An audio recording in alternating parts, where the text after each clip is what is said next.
Hello दोस्तों, आज हम आपको एक अमर प्रेम कहानी सुनाने जा रहे हैं। यह अमर प्रेम कहानी दिल्ली के अंतिम सम्राट पृथ्वीराज चौहान और संयोगिता की है।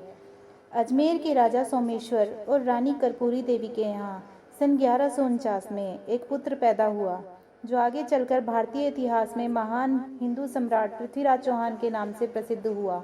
उसे दिल्ली के अंतिम हिंदू शासक के रूप में भी जाना जाता है। संयोगिता कन्नौज के राजा जयचंद की पुत्री थी। वह बड़ी ही सुंदर थी। उसने पृथ्वीराज की वीरता के अनेक किस्से सुने हुए थे, इसीलिए वो अपनी सहेलियों से भी पृथ्वीराज के बारे में जानकारियां लेती रहती थी। एक बार दिल्ली से पन्ना राय चित्रकार दिल्ली के सौंदर्य और राजा पृथ्वीराज के भी कुछ दुर्लभ चित्र लेकर कन्नौज राज्य में आया।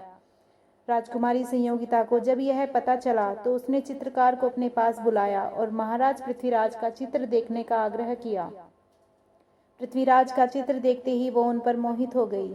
चित्रकार पन्ना राय ने राजकुमारी का चित्र बनाकर उसको पृथ्वीराज के सामने प्रस्तुत किया और राजकुमारी के मन की बात बताई, जिसे सुनकर और चित्र देखकर पृथ्वीराज भी राजकुमारी संयोगिता पर मोहित हो गए। दोनों का प्रेम परवान चढ़ रहा था, लेकिन संयोगिता के पिता कन्नौज के महाराज जयचंद की पृथ्वीराज से दुश्मनी थी।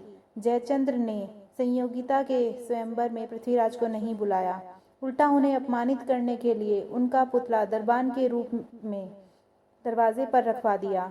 लेकिन पृथ्वीराज बेधड़क स्वयंवर में आए और सबके सामने राजकुमारी को उनकी सहमति से अगवा कर ले गए। राजधानी पहुंचकर दोनों ने शादी कर ली।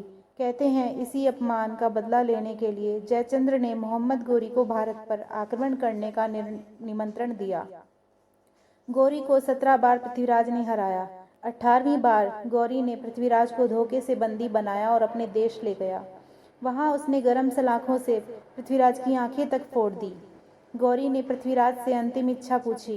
पृथ्वीराज के अभिन्न सखा चंद्रबरदाई ने कहा कि पृथ्वीराज शब्द भेदी बाण छोड़ने में माहिर सूरमा हैं, इसीलिए इन्हें अपनी इस कला के प्रदर्शन की अनुमति दी जाए। गौरी ने मंजूरी दे दी। प्रदर्शन के दौरान गौरी ने जैसे ही अपने मुंह से शाबाश लफ्ज निकाला तो उसी समय चंद्रबरदाई ने पृथ्वीराज से कहा, चांद बांस 24 गज अंगुल अष्ट प्रमाण, ता ऊपर है सुल्तान मत चूको रे चौहान। इतना इशारा पाते ही अंधे पृथ्वीराज ने गौरी की आवाज पर शब्द भेदी बाण छोड़ दिया, जिससे गौरी मारा गया।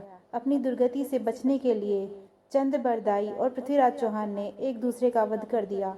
जब संयोगिता को इस बात की खबर मिली तो उन्होंने भी सती होकर जान दे दी। इस तरह इस प्रेम कहानी का अंत हो गया।